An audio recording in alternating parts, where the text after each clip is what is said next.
night, good morning, good afternoon, good evening, wherever you are in the world. I've got a little guest today, sat there, she's lovely. Yes, I'm calling this live, my story in a nutshell. Got married, 1989.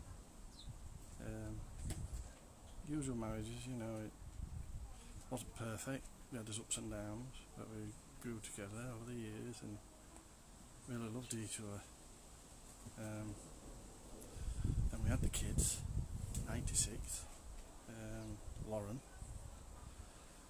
She had little problems, but they were solved because we took her to Sheffield Children's because they were the only people that could manage at that particular time, that particular problem. And she was sorted. So we knew about Sheffield Children's then. Thought it was brilliant, great place. 98, we had Hayden. Lisa was nearly full term and fell. But unfortunately, Hayden was ready to, his head was near the. He was upside down. I don't know what a fella does it. Because of that, when she fell, she must have caught his head, and he had a stroke in the womb. We didn't know at the time, but when we took Lisa to the hospital to see if she was all right, at one time they couldn't hear any pulse from Hayden. So who knows? It's one of those things. But ever since then, when he was born, he wasn't brilliant. We could feed him, but every so often he kept vomiting more than you'd think any other kid would.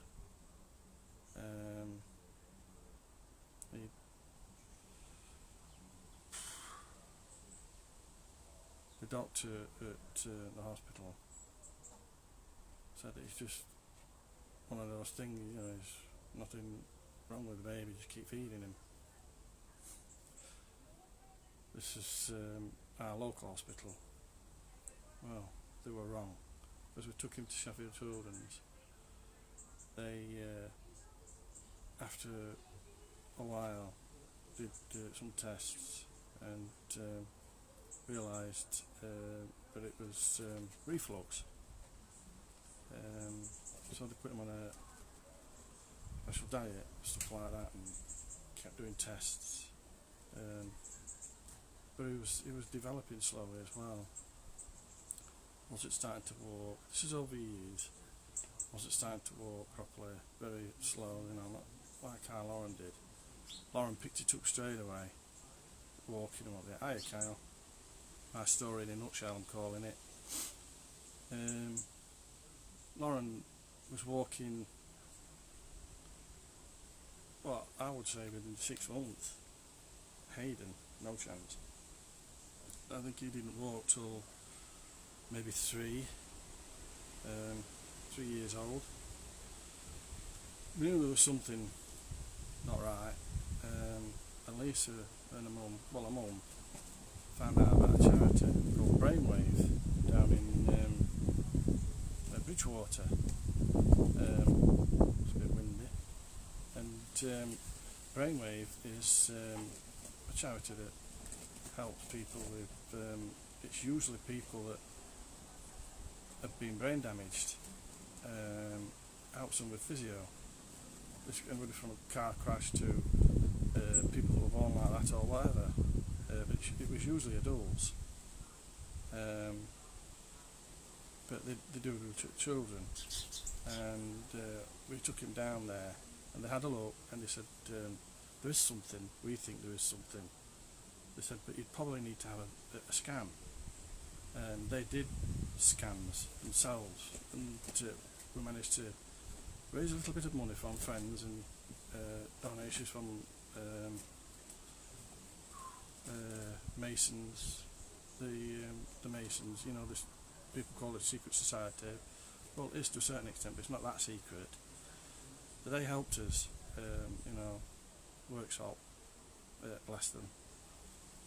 and we raised enough money then to have our own private brain scan, and it showed that it got scarring of the right frontal lobe of the brain.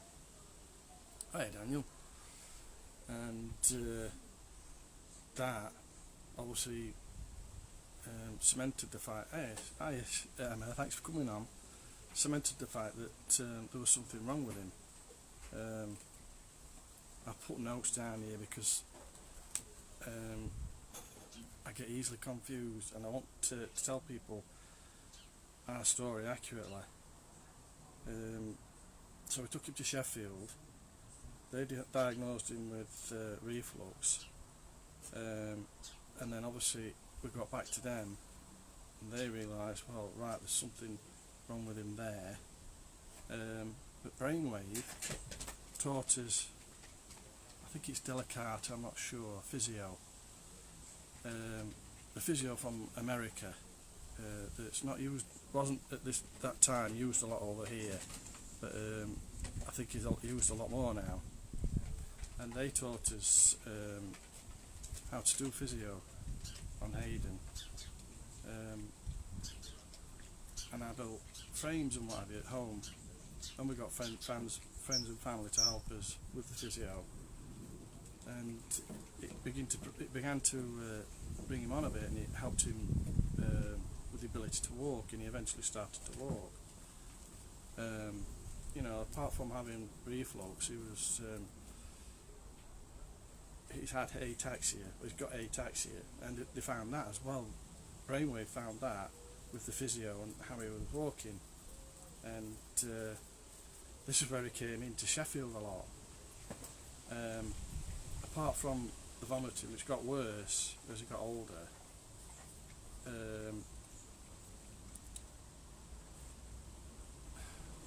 think as it got worse, he why am I losing it? You know, the facial techniques, that's right. See, I told you I needed notes. Brainwave, this Delicata physio, teaches you to stroke the face gently, because he used to dribble a lot. And you just brush his mouth and his lips very gently with a very soft brush, and it stimulates the nerves in the skin. Because it stimulates the nerves in the skin, it helps him grow more, and it controlled his dribbling, and it worked. You know, it stopped him dribbling. And then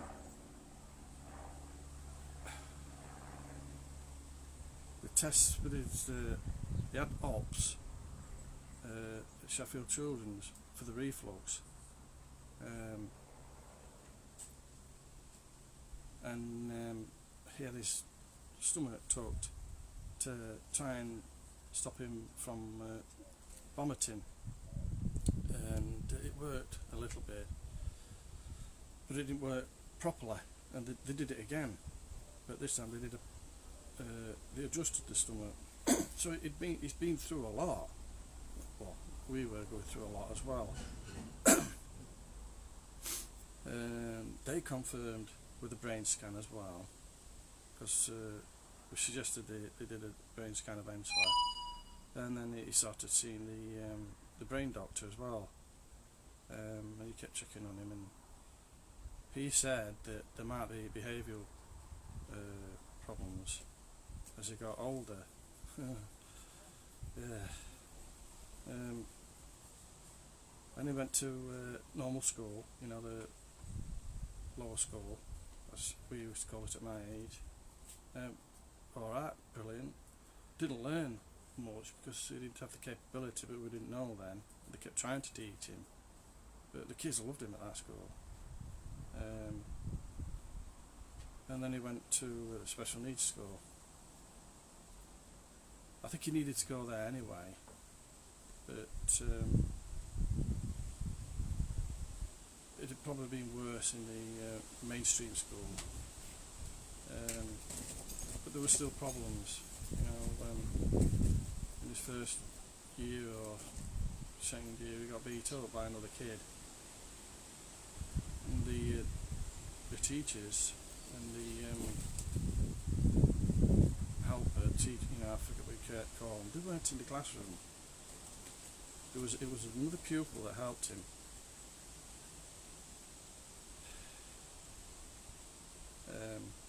Some people were telling us we should have took him to court, but we're not that minded.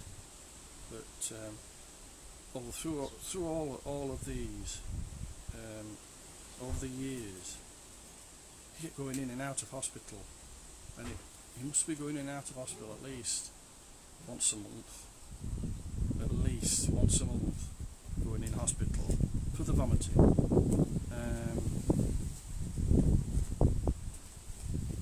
Social workers obviously picked that up.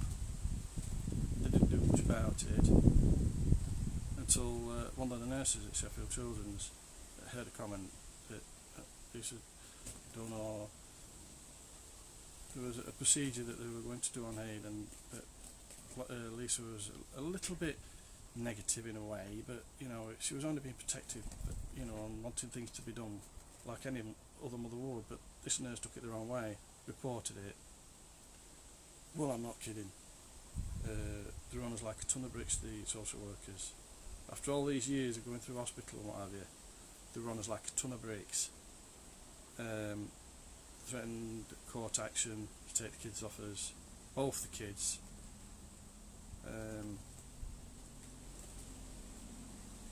That was terrible, it was like being in a goldfish bowl with everybody watching, and it was destroying Lauren.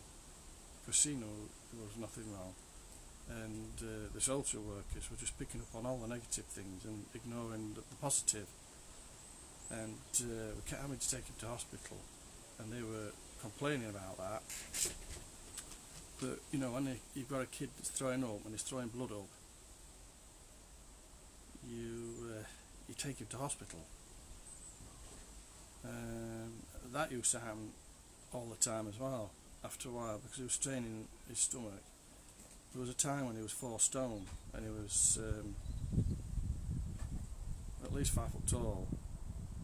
He'd be, I think, 14-ish.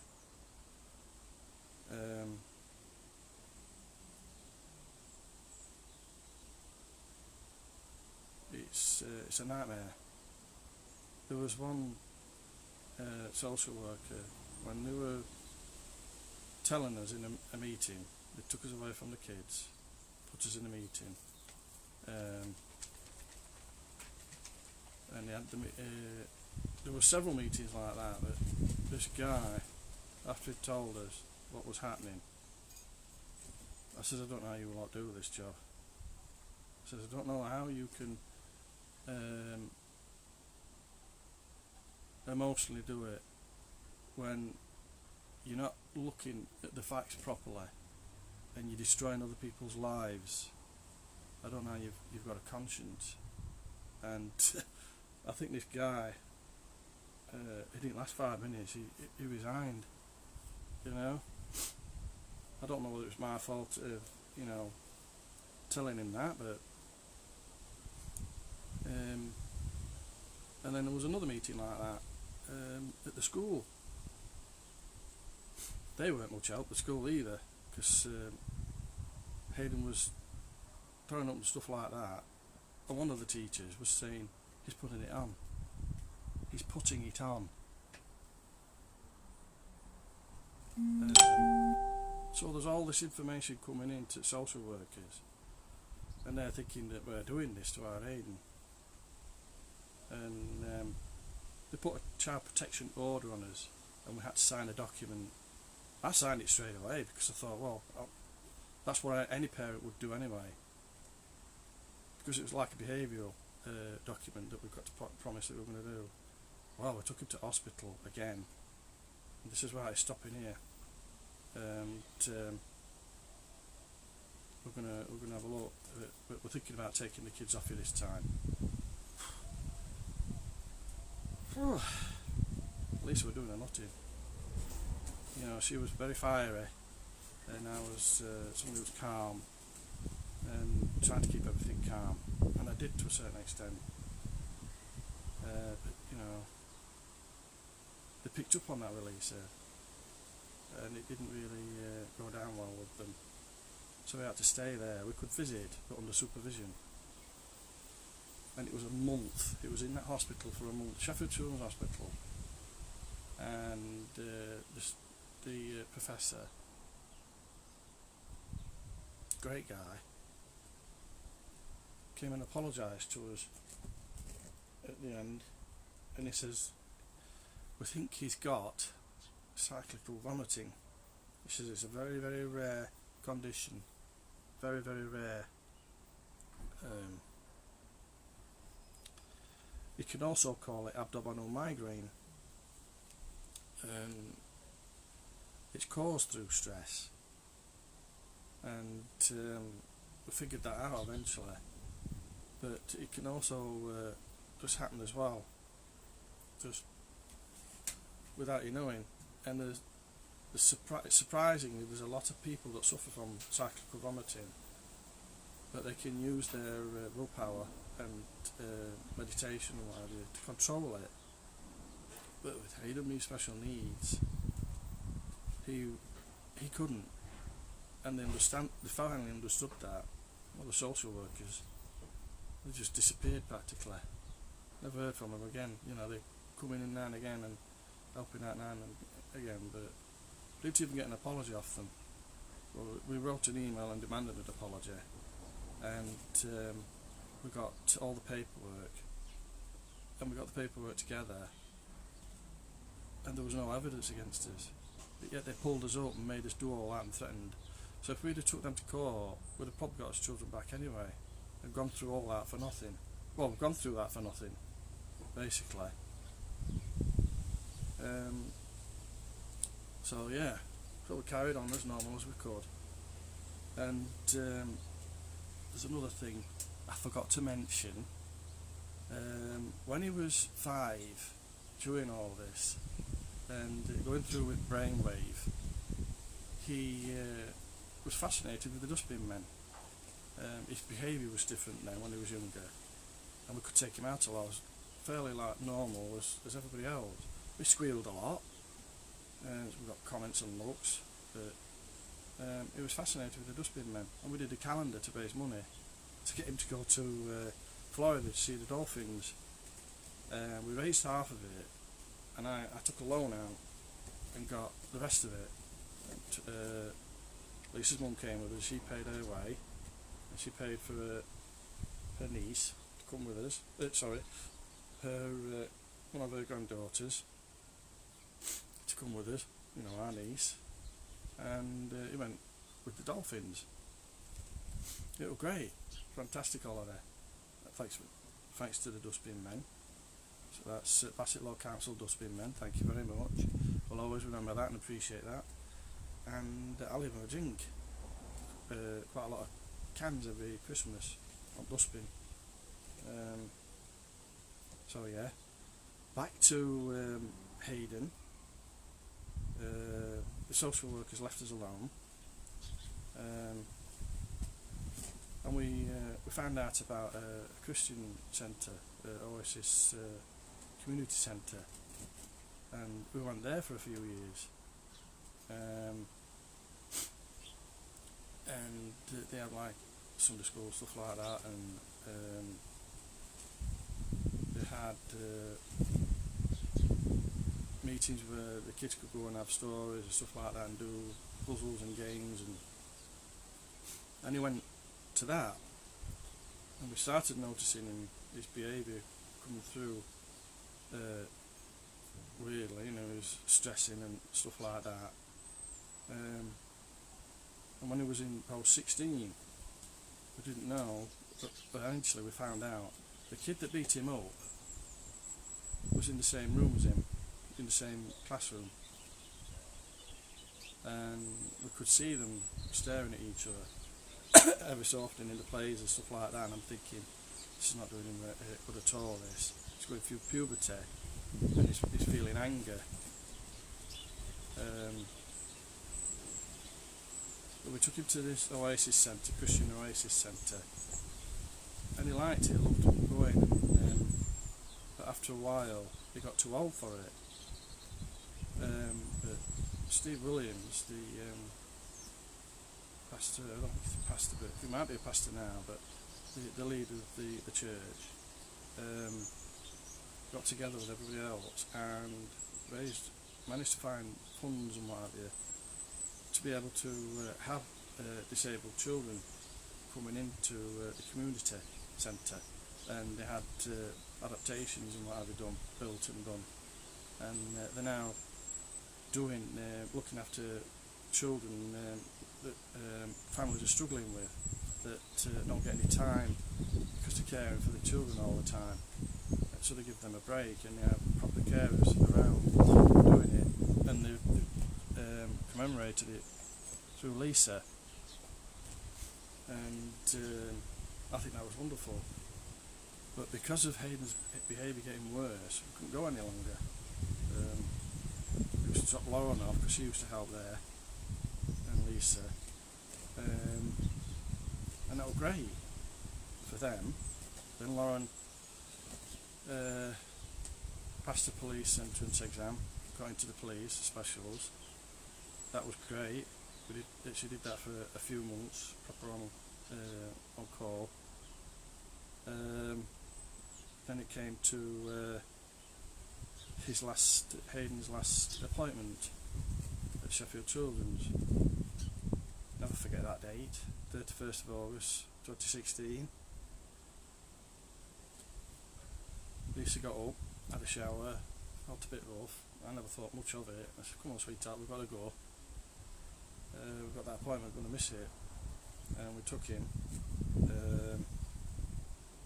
I had to carefully get him to the hospital, drop Lisa and the mum off. Then I got a phone call off of Lauren saying Mum's collapsed, not feeling very well. I said, "I'll get there as soon as I can." I got in, they'd done resuscitation on her, and I went in. Things were happening, getting worse, and I said to Lauren, "Look, you're going to have to go with them in the ambulance. I've got to take Hayden in the car." So she went with them, seeing all what was going off, because they had to resuscitate her several times on the way.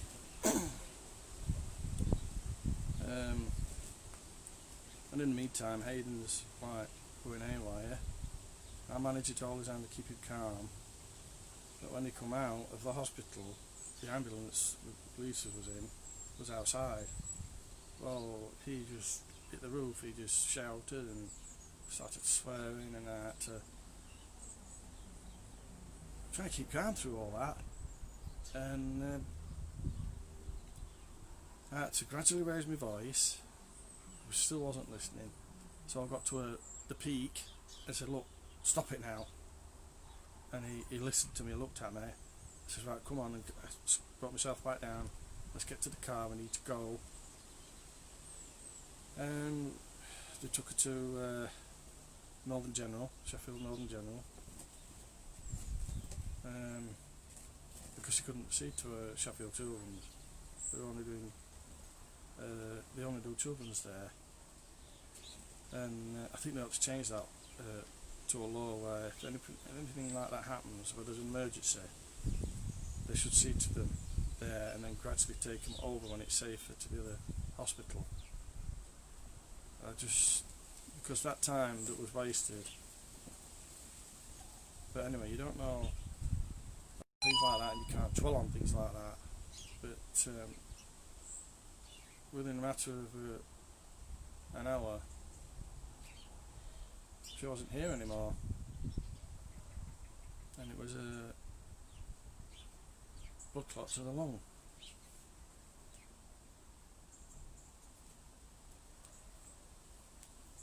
Oh dear.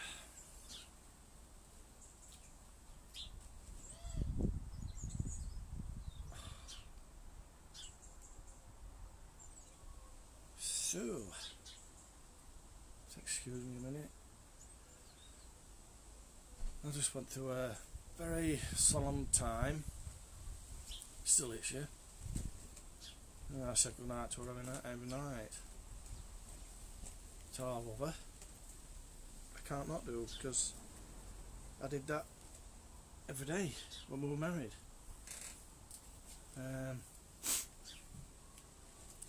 I'd got a job at a care home, little care home, at the time before Lisa passed away. I was there for a couple of years. They obviously realised I've got the empathy and thought I might be good for them, and hopefully I was. And some of the people around here that worked there, and I carried on through that. They helped me a lot through that, and the friends. Then I realised, well, I've got to do something with Hayden, and the social workers actually started to come in and help him, and they got carers coming in so that I could go to work. But the carers were doing things wrong. Sometimes they'd be on the phone outside, and they'd leave anything in the house, or they'd not clean it properly, or some of them were funny with the dogs. And I eventually had to leave that job, unfortunately, after doing less and less hours, and look after Hayden 24/7. And when I did that, while I was doing that transformation from Whitwell Care Home to looking after him 24/7, this is where you all guys are going to get bored of me. I was introduced to online marketing by my mum, and I didn't think much of it at first, I thought it was all rubbish and bullshit, and this online stuff is your money disappears and all that lot. And I thought, well, I'll go in. I thought, end of the day, if you don't take a chance with something, put money in something that you can afford to lose, you're never going to find out if it works or not. Well, that particular business didn't actually, as it happened. It's still going, but it's not doing anything. Who knows? But because of that, though, I got to know quite a lot of people online, and I've started loving this. This is why I'm doing this.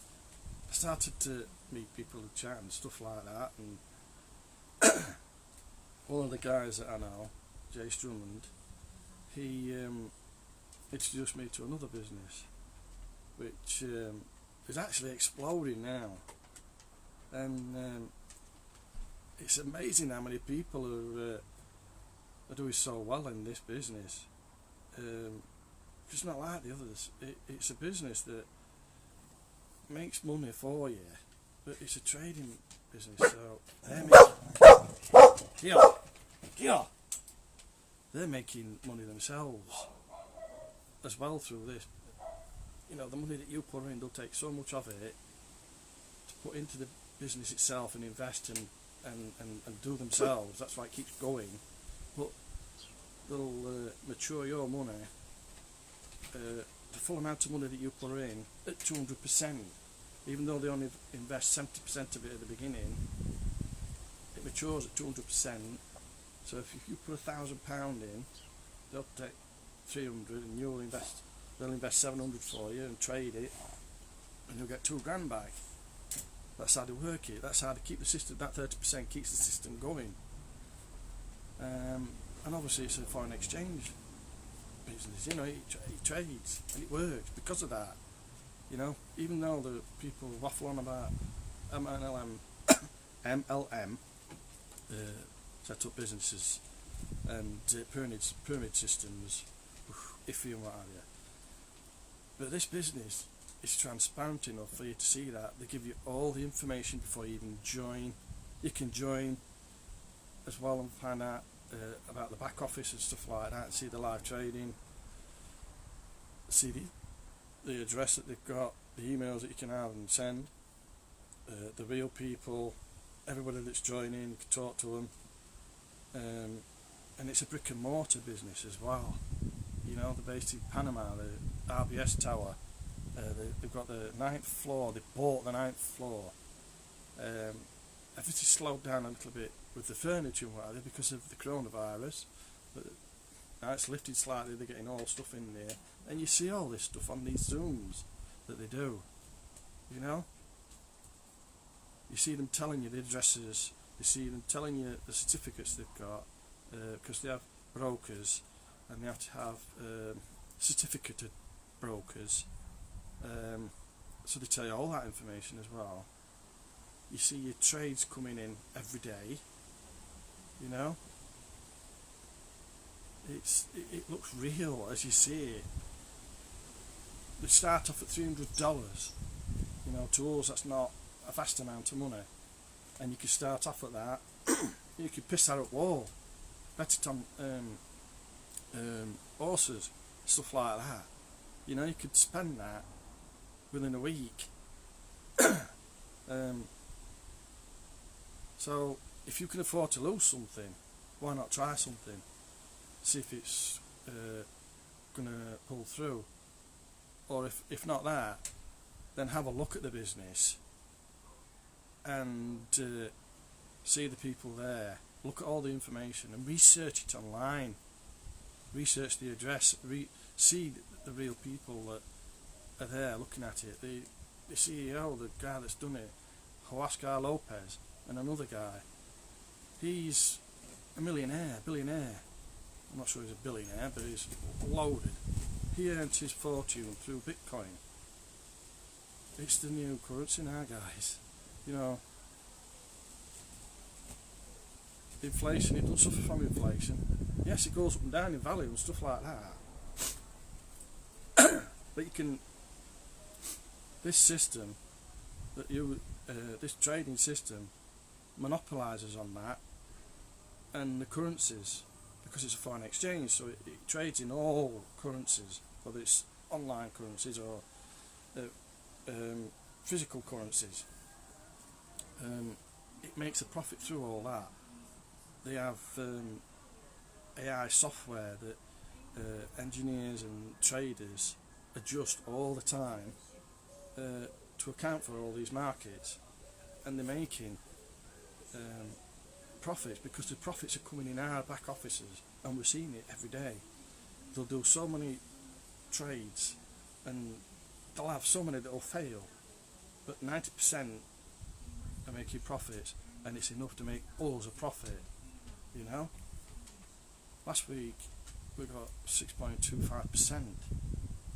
That's per week. You know, you're at least average above 5% each week on your capital. You know, when you think that you're going to get that through an investment, a traditional investment, shift dog. Sorry about that, I didn't want to knock the table.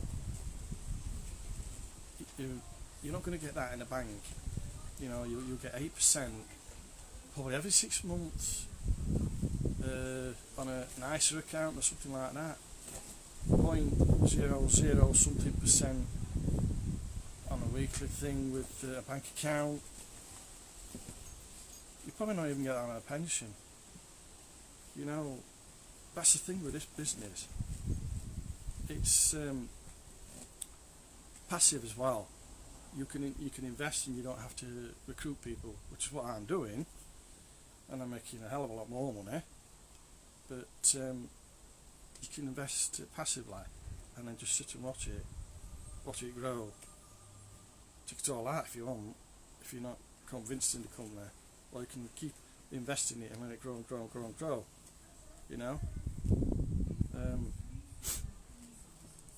So they do free Zooms every day, bar from a Sunday, and the leaders put two to offer these free contracts into the business. That's another reason why I'm fascinated with this business and I'm trying to promote it, is that the fact because they do these Zooms and offer these free contracts that are worth anything from $300, which is the minimum package, to $1,000 US dollars, and it's to that value US dollar value. When these people in these struggling countries win those contracts, a $300 contract to them is probably like 1,000, 1,500 quid, you know. It's life changing to them, and I love it, and I'm sharing it with a lot of people that are in that situation. I can't count on my hands how many people are signed up to me, not active, just waiting to watch these Zooms and win on them, that's in that situation, struggling. I've got people signed up. I've had 2, and I've got a $45 reward and a $5 unilevel, pardon me. I've had one sign up at $1,000, and I've got 150 quid, $150 and $15 unilevel. Right? That's given me the capacity to upgrade to another $1,000. So I'm now on the $2,000. Right? And I'm going to withdraw that in the next couple of weeks to show people that you do get paid. So, you know, you get paid every Saturday. There's not been a miss of payments. They've been going over 12 months. I think it's nearly 14 months it's been going, this business, and they're exploding, honestly. When it was a 12 months mark, there were 72 million paid out. $72 million, and I think it was 106,000 payouts, and over 60,000 members. That's under 12 months. So you don't know what they're at now at 14 months, and they're self-sustaining as well now. They could close their doors and be self-sustaining for obviously and for lifetimes, and then obviously they'd have to get more members in because those people have disappeared, or the money's been transferred. Mind you, the money gets transferred to the families so they can carry on as well. So yeah, it's still sustaining, self-sustaining, because that family, whoever gets it, can carry that account on. So I'm going to end it there, and if anybody wants to know about those Zooms that are free to watch, all it costs is your data. It's literally all it costs. They last about 45 minutes. I'd say at the most an hour and a half. But they're very rarely good to that. But it depends on how good the Zooms are and how good the testimonials are. Let me know, because there's one today at 3 PM UK Nigeria time. There's one tomorrow at the same time, and the others vary from 8 PM and 3 PM. But those Zooms are free to watch, guys. All it costs is your data and your time. You'll see all the information and the clarity, the transparency, how easy the business is,